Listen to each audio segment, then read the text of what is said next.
Warahmatullahi wabarakatuh. Perkenalkan, nama saya Warga Bagas Prasetya dengan NIM akhir 081 dari kelas BKI 5B.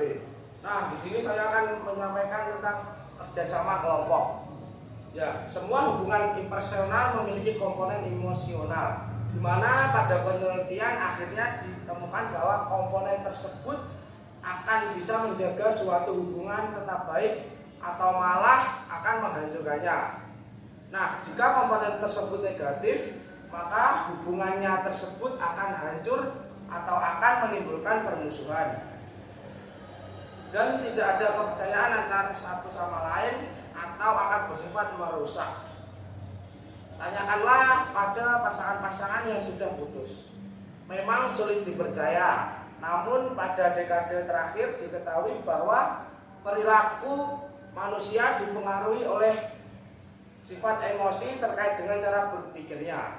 Nah, pengambilan keputusan dalam perilaku kita, sekali lagi emosi tidak dapat dipisahkan dengan pikiran.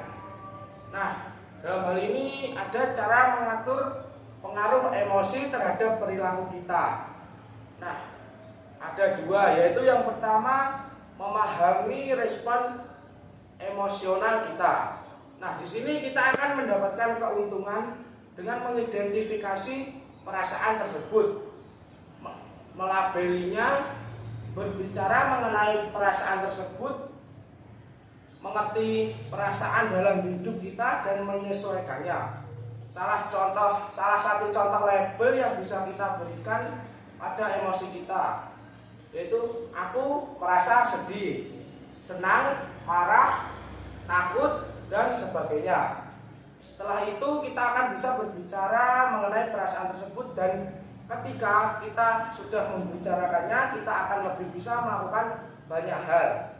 Yang kedua yaitu mengatur emosi impulsif dan perilaku destruktif dengan cara mengkomunikasikannya sehingga dapat mengurangi kemungkinan pengaruh emosi yang impulsif tersebut yang ternyata akan mengarah pada perilaku destruktif seperti mencaci maki, berteriak, dan lainnya.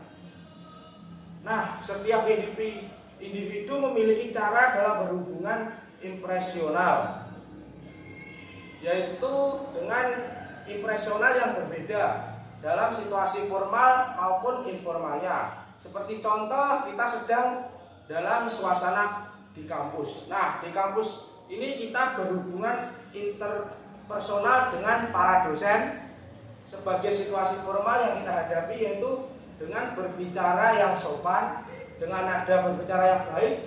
Kemudian sebaliknya berbeda jika kita sedang berbicara dengan kawan satu program studi dengan kita, yang secara tidak sadar mereka seumuran dengan kita, yang sebagai situasi formal kita saat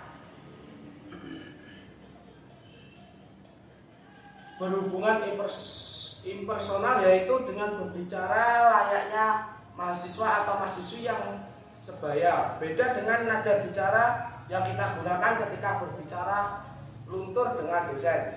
Nah, di sini hal-hal yang dapat menghambat interpersonal relationship, yaitu yang pertama cenderung menutup diri dalam membahas kejadian atau perasaan pada orang lain. Yang kedua ialah adanya suatu pertimbangan dalam melakukan kegiatan karena lebih memperhitungkan untung ruginya. Yang ketiga ialah adanya persepsi mengenai karakteristik suatu individu saat melakukan interpersonal relationship.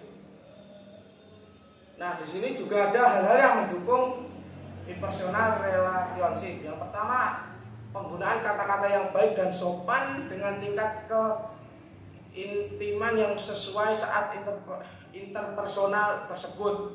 Yang kedua ialah membuat pengaturan mengenai cara berhubungan dalam impersonal relationship tersebut. Nah, seterusnya, di sini kita dapat menarik kesimpulan, itu belajar untuk mengembangkan macam-macam emosi atau mengenai serta menyebutkan emosi kita sendiri. Salah satu cara yang dapat dilakukan adalah melalui memberi tanda pada bagian buku majalah yang mencirikan dan memberikan pengertian mengenai emosi tersebut. Nah, sekian dari saya. Wassalamualaikum warahmatullahi wabarakatuh.